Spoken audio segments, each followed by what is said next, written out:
में जाला ये रजबू जइहा जन कलकतिया हमें, जइहा जन कलकतिया हमें। कवना शहर में जाला ये रजबू जइहा जन कलकतिया हमें।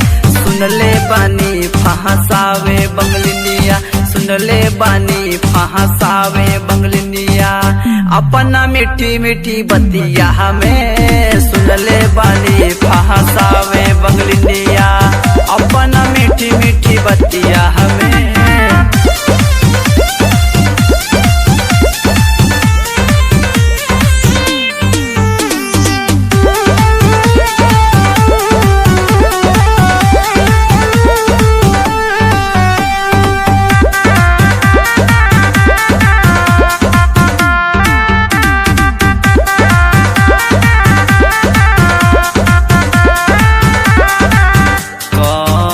कमई हार जाऊ ठीक से तू रही हा, कवनो के जाल में ना राजा फंस के यही हा, राजा फंस के यही हा। मारी हो अंतर मंतर कारी हो जादू जंतर, हमरे तू रही हा पिया भले जा बाहर समुंदर।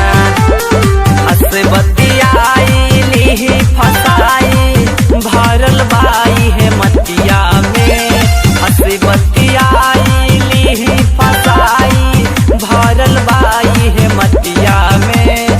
सुनले बानी फहसावे बंगलिनिया, सुनले बानी फहसावे बंगलिनिया।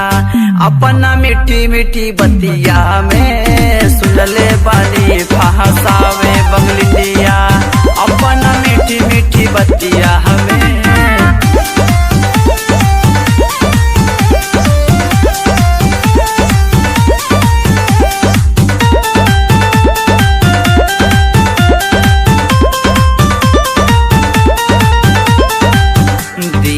हल न पीहा केहू के राजा जी पानिया, दिली पानी ले सही है कहे बचनिया, कहे बचनिया। दिल्ली गुजरात झाझा भाले तू चल जा राजा, जैबा बंगाल जे पाई वो हम सजा। पंकज पाल फसिया न जाके कवनो फूल मतिया में, आकस निषाद फसिया न जाके कवनो फूल मतिया में।